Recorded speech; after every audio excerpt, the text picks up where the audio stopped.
Hermanos, el crecimiento al que nos llama el apóstol San Pedro se da principalmente a través de las virtudes teologales.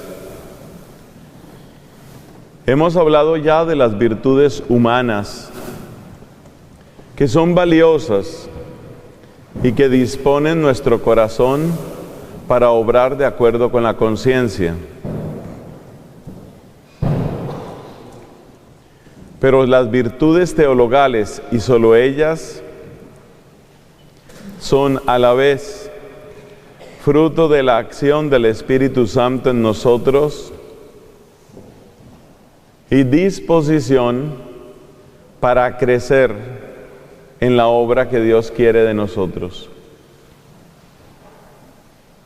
Por eso, en estas virtudes teologales está nuestra verdadera semejanza con Dios. Efectivamente, la fe hace que nuestra inteligencia se aproxime a la verdad de Dios. La fe hace que nuestro entendimiento vaya adquiriendo la forma del ser divino. Al crecer en la fe, crece el poder de la verdad de Dios en nosotros, porque en la fe aceptamos a Dios como Él es, más allá de lo que nosotros deseamos, más allá de lo que nosotros necesitamos, más allá de lo que nosotros comprendemos. La esperanza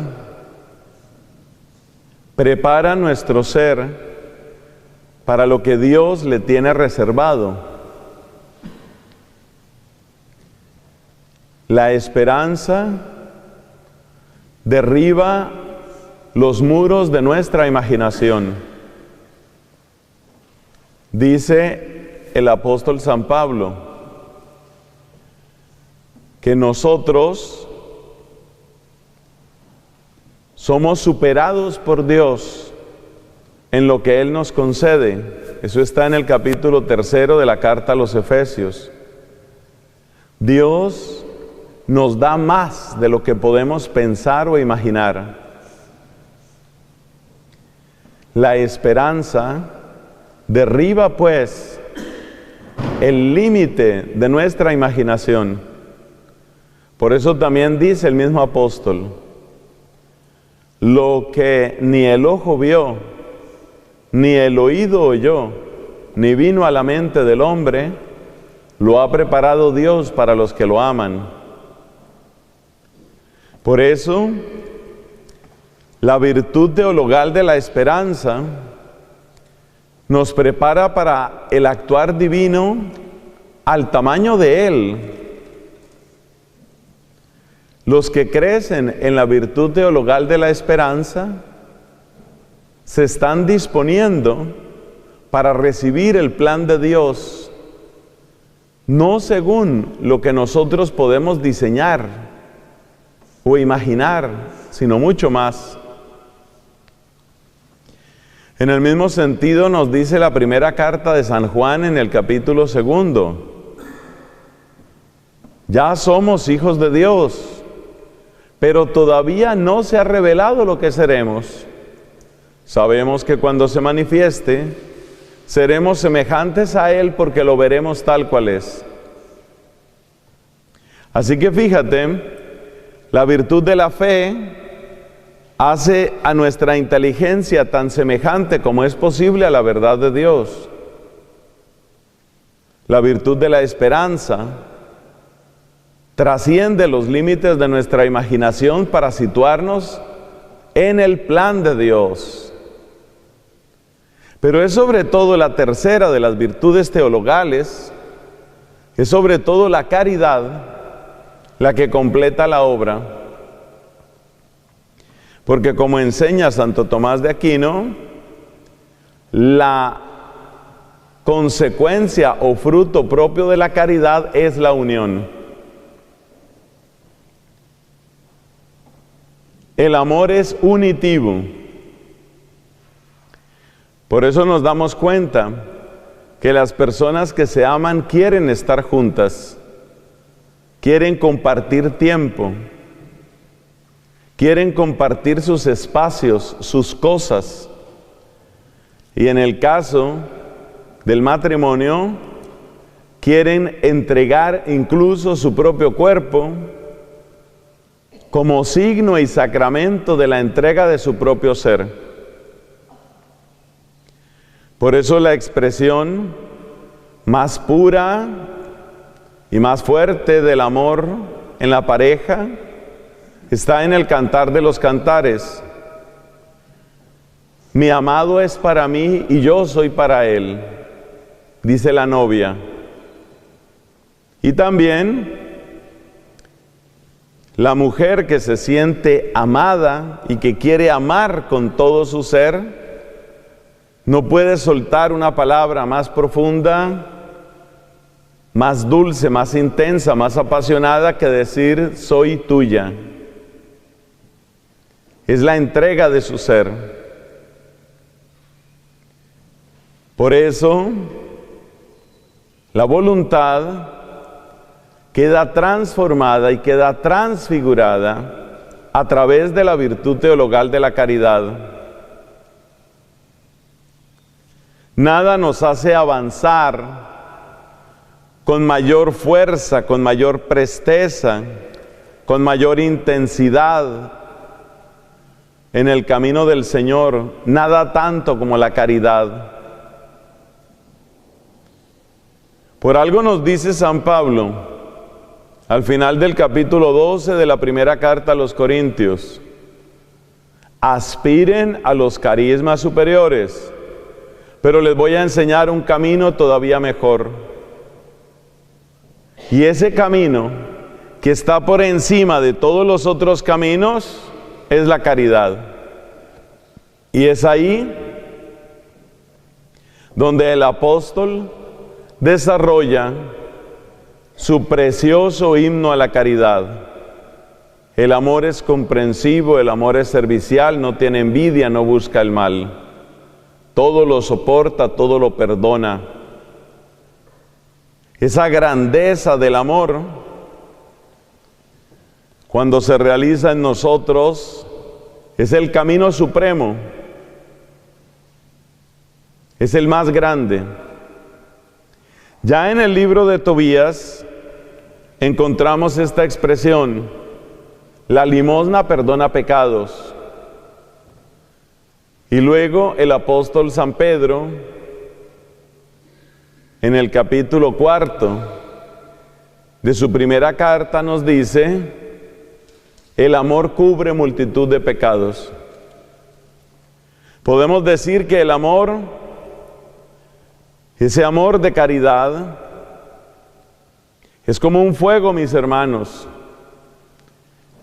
Un fuego que al mismo tiempo purifica, renueva y consolida.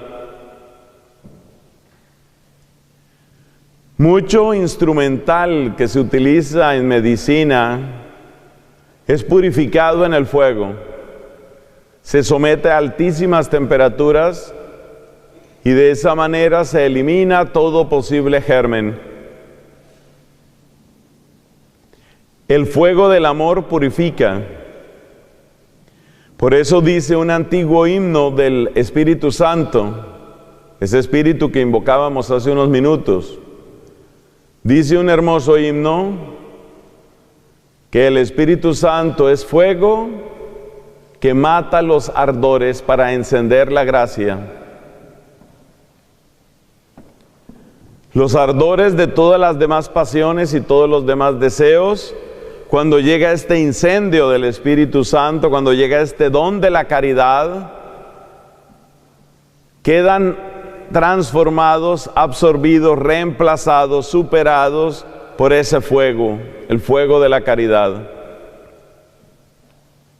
Ese amor es tan grande que el apóstol San Pablo nos dice: toda la ley y todos los profetas, es decir, todo lo que Dios nos había dicho, se condensa en esta sola frase: amarás al prójimo como a ti mismo. Por supuesto, se refiere al amor de caridad. Y el mismo apóstol San Pablo nos explica, es que en el amor se resume toda la ley, porque el que ama no va a hacer daño al otro. En el mismo sentido nos había hablado nuestro Señor Jesucristo con aquellas palabras tan conocidas: les doy un mandamiento nuevo, que se amen unos a otros, pero pone este límite que es inferior y superior: como yo los he amado a ustedes.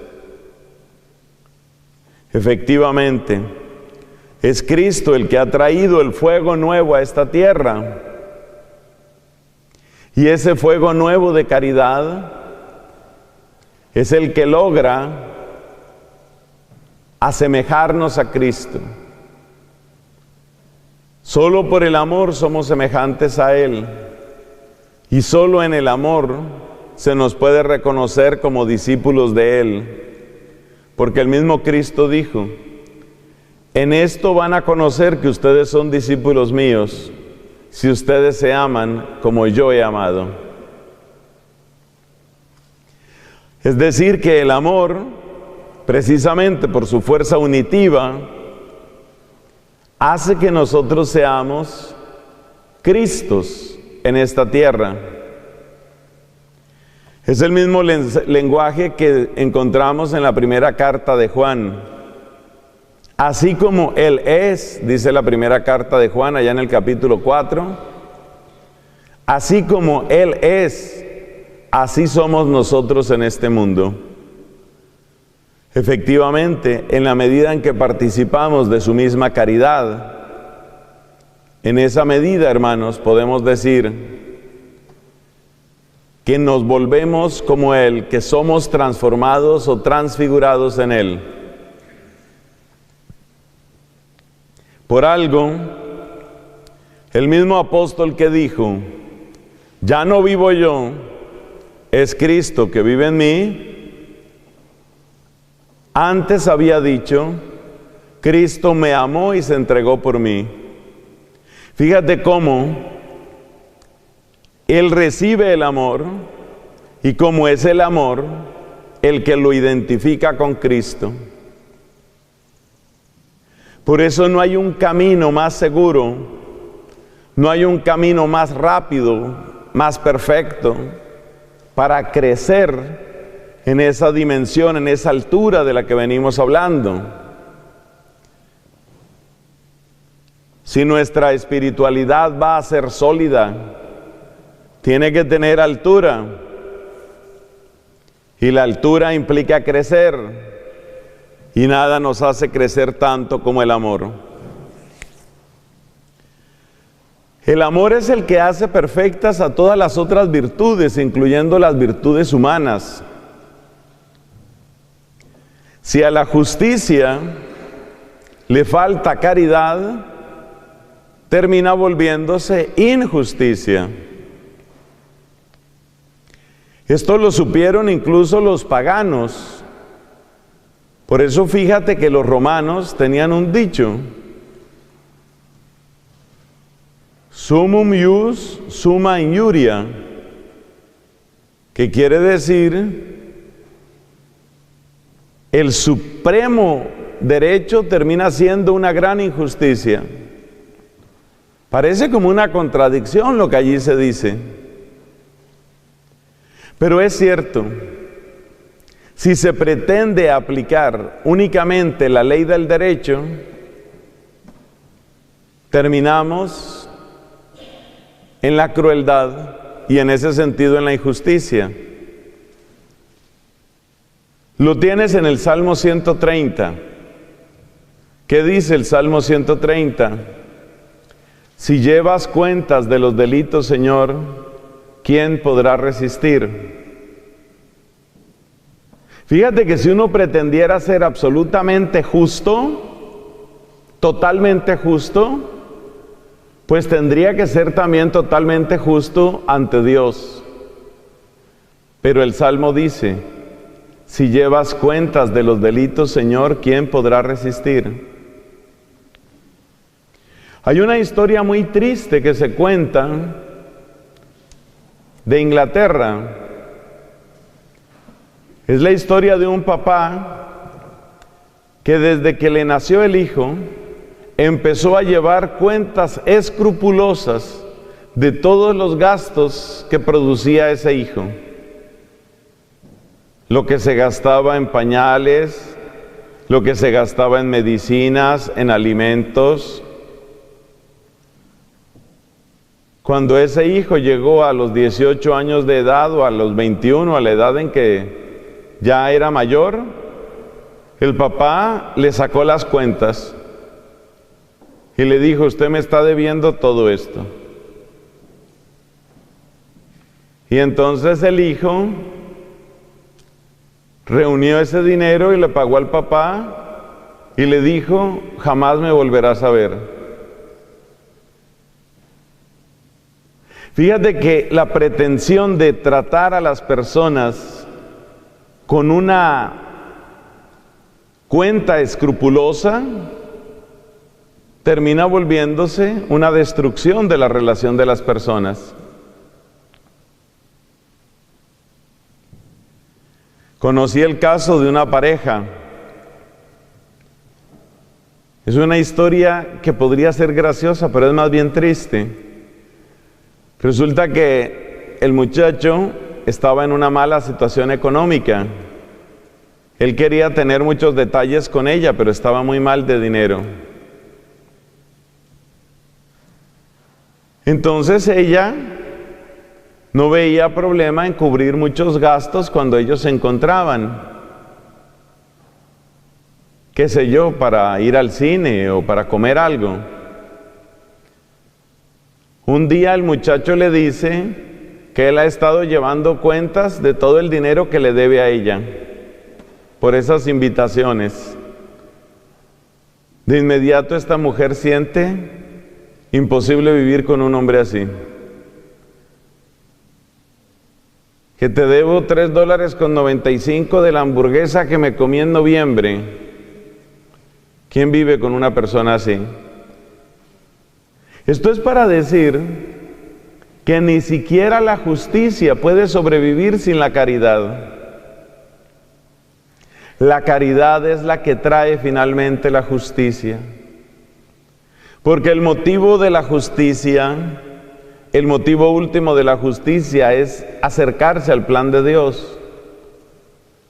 De hecho, eso es lo que significa justicia en la Biblia. Justicia significa ajustarse al plan de Dios.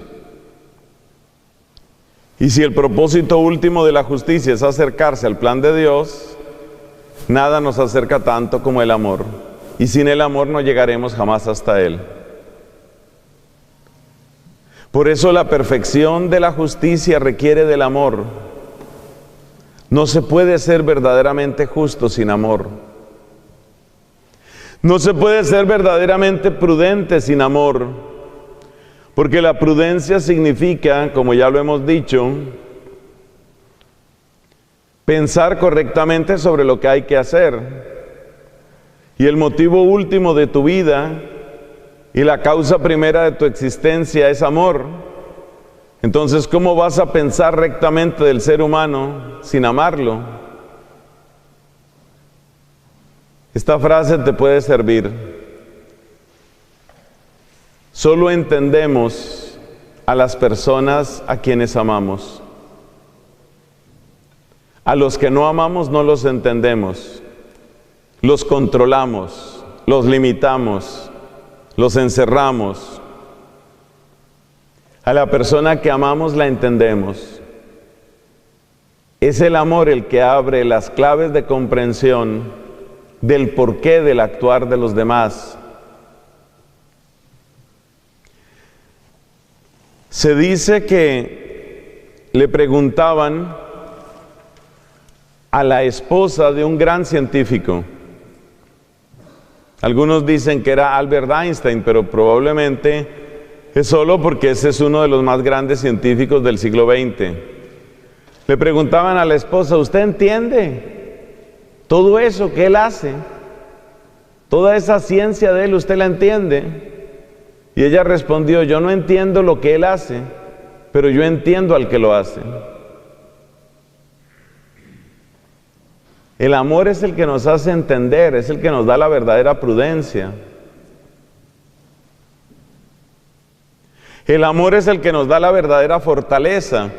Por eso dice San Pablo en ese himno de la primera carta a los Corintios, todo lo puede, todo lo soporta, todo lo disculpa. El amor es el que nos da la verdadera temperancia, el verdadero dominio de nosotros mismos. Sin amor, amor a Dios y al prójimo, la templanza se convierte simplemente en una caricia a nuestra vanidad. Por eso, la persona que tiene gran templanza, pero tiene poco amor, es una persona que en realidad tiene muchísima vanidad.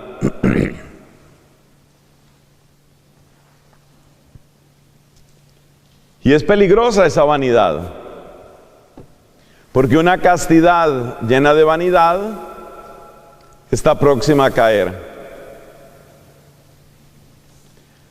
Decía algún santo, tanto detesta Dios la soberbia, que es capaz de sacrificar la castidad para traer la humildad. Repito, tanto detesta Dios la soberbia, que es capaz de sacrificar la castidad para traer la humildad. O sea que castidad y arrogancia no van bien. San Agustín escribió un libro sobre la virtud de la pureza, un libro dirigido especialmente a las vírgenes consagradas, algo así como decir las religiosas de aquella época. Y cerca de una tercera parte del libro sobre la castidad habla de la humildad. O sea que la temperancia sin caridad, sin amor a Dios, sin amor al prójimo, termina volviéndose egoísmo, vanidad, arrogancia. ¿Qué estoy diciendo con estas explicaciones? Que solo la caridad nos permite graduarnos de la vía iluminativa. Ahora sí puede escribir esa frase, porque no vamos a hablar todo el tiempo de la vía iluminativa. La vía iluminativa tiene que culminar en alguna parte. Entonces hacemos la pregunta, ¿cuándo se gradúa uno de la vía iluminativa?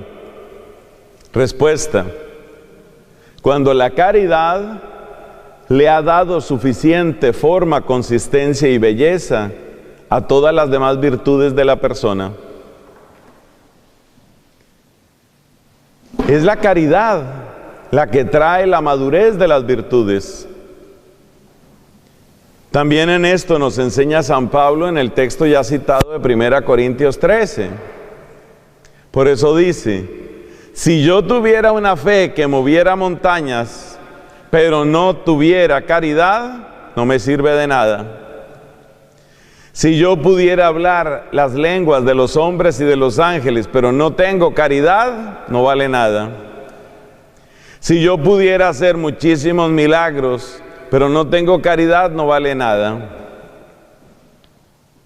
Entonces, es la virtud de la caridad, es el amor unitivo, el amor que nos hace apegarnos a Dios, el amor que nos enseña a mirar las cosas más y más desde la perspectiva de Dios, el amor que nos enseña a acercarnos a la gente más y más como Dios los ama y los busca.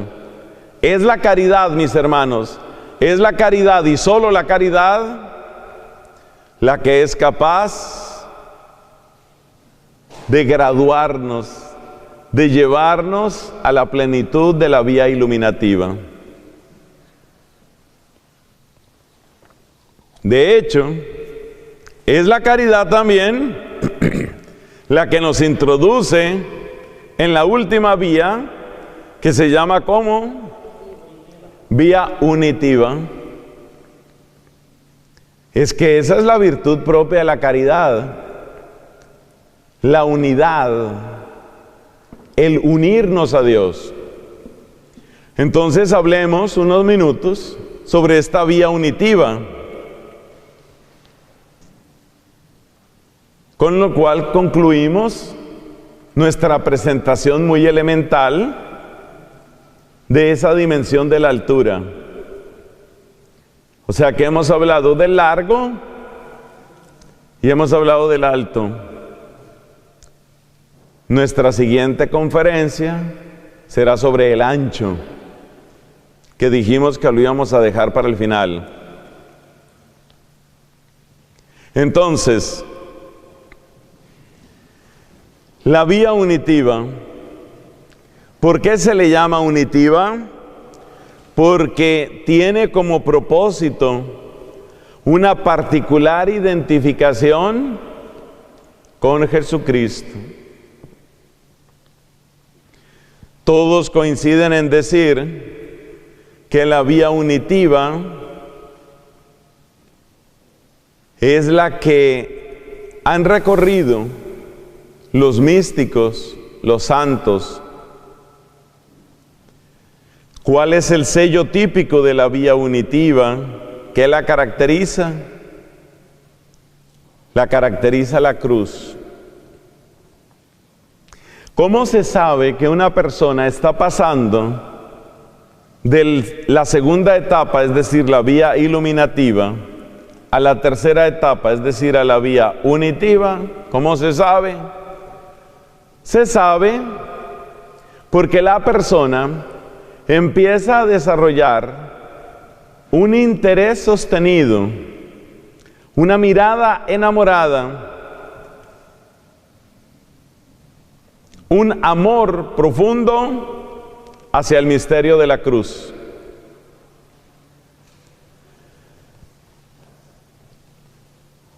Pero claro, ese amor profundo, esa mirada sostenida, tiene que ir acompañada de la otra señal que ya he mencionado, es decir, una especie de madurez en todas las otras virtudes. Si la persona, por ejemplo, es una persona irresponsable, o es una persona deshonesta, o es una persona impura, tiene mucho interés por la cruz, le atrae el misterio de la cruz, pero lo vemos corto, muy corto en esas otras virtudes. Ahí no hay vía unitiva. Se lo digo de esta otra manera: tiene que haber madurez en las otras virtudes, formadas, estructuradas, embellecidas por la caridad. Madurez en las otras virtudes y amor a la cruz. Ahí sí. Si usted conoce una persona que le produce la sensación de una vida cristiana equilibrada, coherente, alegre, bien formada, perseverante, y esa persona empieza a desarrollar un interés, un amor, una mirada sostenida, enamorada hacia la cruz, usted puede pensar, esta persona seguramente está entrando en la tercera etapa, la tercera gran etapa de la vida espiritual, que es la vía unitiva. Pero todavía hay que buscar otras dos señales, que esto le sirve a usted para sí mismo y le sirve a usted para las personas que tiene alrededor.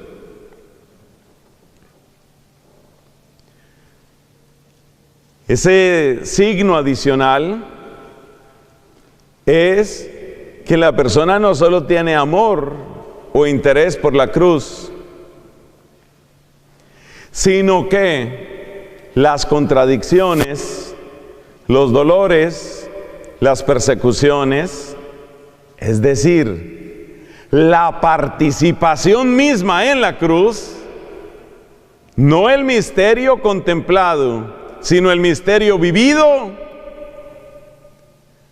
no solo no le quita la paz, sino que la afianza, y no le quita la alegría, sino que la afianza.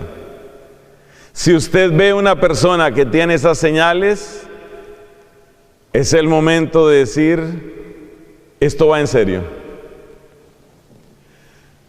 Hagamos otra vez el resumen. Señales de transición entre la segunda y la tercera etapa. Primero, hay como una madurez en la virtud. Es decir, esas 7 virtudes se ven desarrolladas, armónicamente equilibradas, y se ve perseverancia en ellas. Además, están embellecidas por el amor.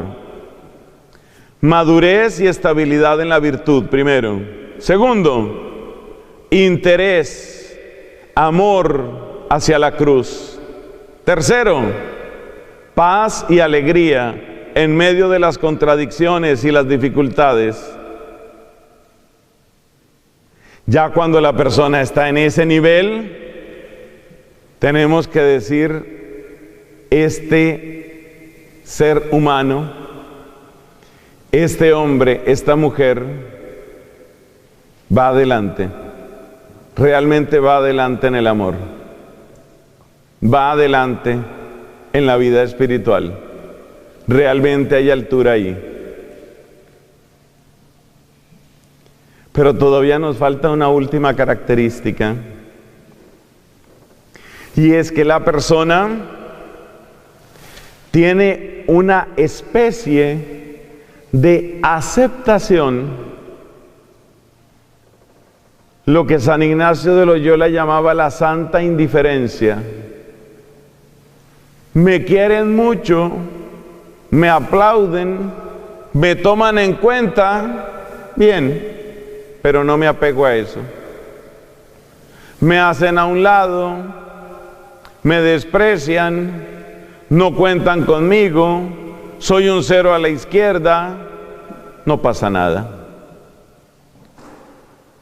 Es decir, la persona que realmente está entrando en esta tercera etapa es una persona que tiene una gran libertad interior frente a las opiniones, los aplausos, los insultos. Dice el libro de la imitación de Cristo, no eres más porque te alaben y no eres menos porque te insulten. Lo que eres ante Dios, eso eres. Llegamos así entonces, hermanos, en este hermoso día de retiro, llegamos a una conclusión. Y es que hay 4 señales de que una persona está entrando en esa fase que ya la podemos llamar aquí en un lenguaje informal las grandes ligas. Esos sí son grandes ligas. ¿Cuáles son 4 señales de que la persona va entrando en esas grandes ligas? Primera, hay madurez en el conjunto de las virtudes, especialmente las 7 ya mencionadas, 4 humanas y 3 teologales. Segundo, hay un interés sostenido, un verdadero amor hacia el misterio de la cruz del Señor y de la cruz en general.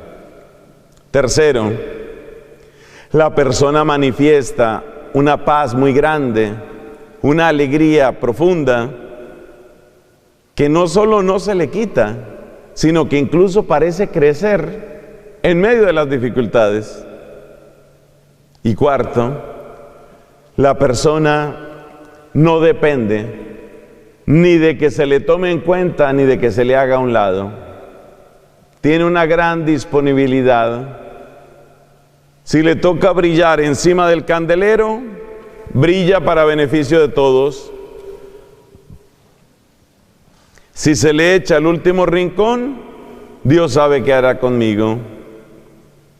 Esa disponibilidad y esa humildad, esa serenidad para acoger la voluntad divina, son señales muy claras.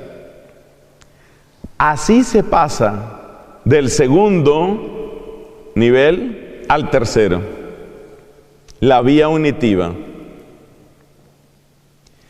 ¿Y a qué se dedica una persona en la vía unitiva? Su gran preocupación, su único interés es la voluntad de Dios. Lo único que quiere hacer es la voluntad de Dios. Hay una poesía que ustedes la encuentran en internet. Incluso yo mismo me atreví a ponerle música. De modo que si usted busca en internet,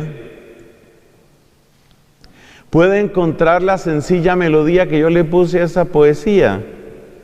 La poesía es de Santa Teresa de Jesús.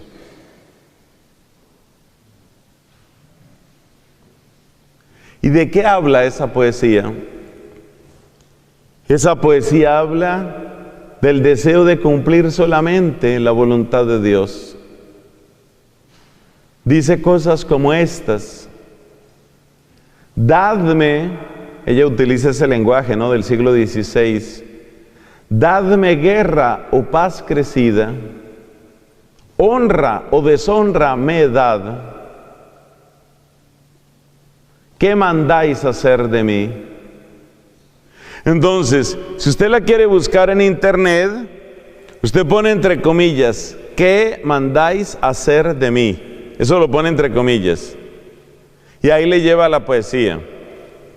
Pero si por curiosidad usted quiere oír una versión musicalizada, puede agregar, por ejemplo, frainelson.com y le va a llevar a una entrada de mi blog donde está eso con una melodía. Entonces, ¿cómo es la vida en esa tercera fase, en ese nivel avanzado? ¿Cómo es la vida? La persona vive lo de Santa Teresa.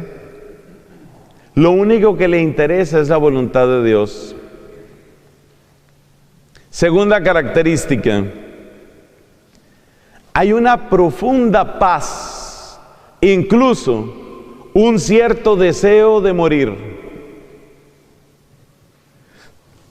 De nuevo podemos acudir a esta gran santa, Teresa de Jesús.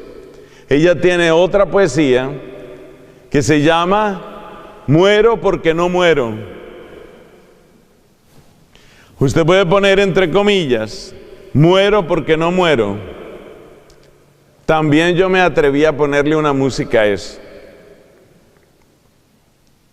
Y otros lo han hecho y seguramente mejor. Lo importante en realidad es la letra de la santa, ella es Santa Teresa de Jesús.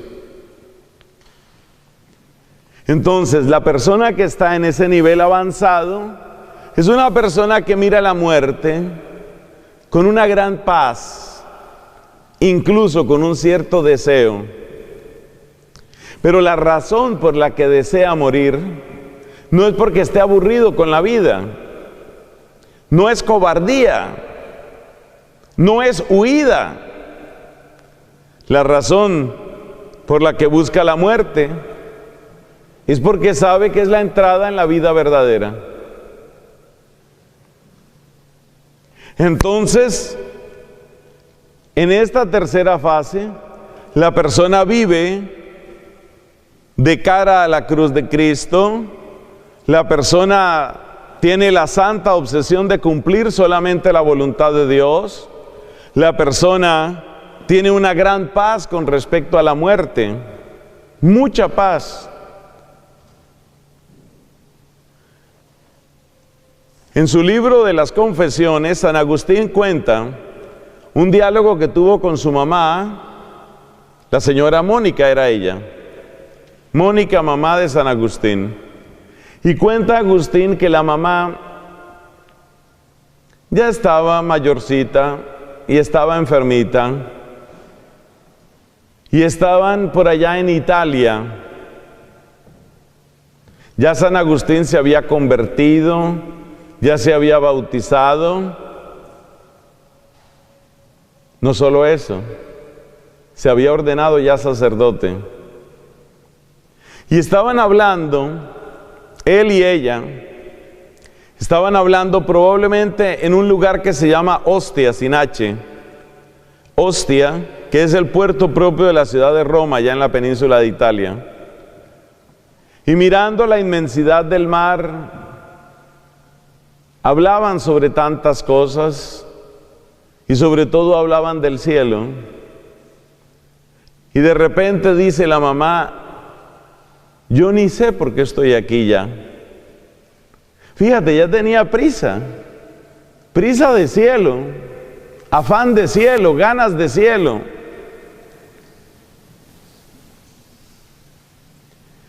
Por supuesto, es típico de las personas que están en ese nivel avanzado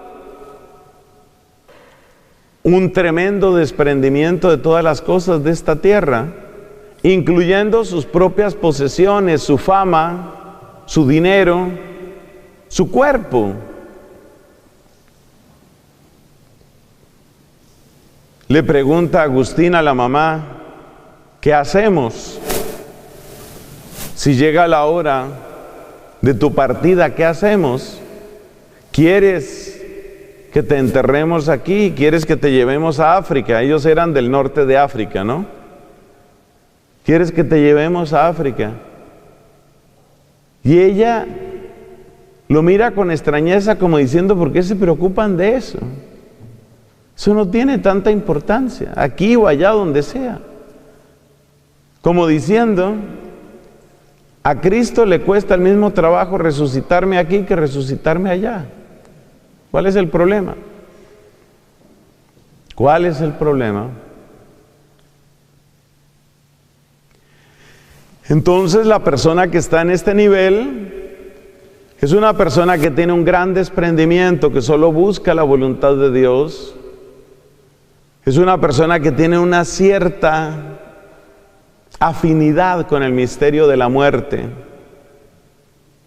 Y hay una última característica que quiero mencionar, y es que el amor de estas personas en esa fase de madurez, de gran madurez espiritual, en esa vía unitiva,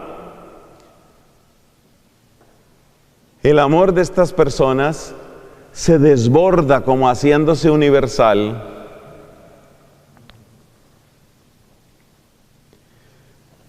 Con mucha frecuencia, las personas que están en estas circunstancias, con mucha frecuencia, se convierten como en hostias vivas, ofrecen sus dolores, ofrecen las incomodidades de sus enfermedades, interceden por el mundo entero, sienten una especie de responsabilidad por lo que acontezca en la iglesia, en su conjunto y en el mundo en general. Entonces, la oración se vuelve mucho más intensa y mucho más universal. Se van pareciendo más y más a Cristo, fíjate. Así como Cristo entregó su vida y dijo, este es mi cuerpo que se entrega por ustedes y por muchos. Esta es mi sangre que se entrega por ustedes y por muchos. Así también las personas que llegan a este altísimo nivel sienten como un deber entregarse por muchos, orar por muchos. No tenía 24 años de edad Teresita del Niño Jesús. No la vaya a confundir con Santa Teresa. Santa Teresa de Jesús es la española del siglo XVI. Santa Teresita del Niño Jesús es francesa del siglo XIX.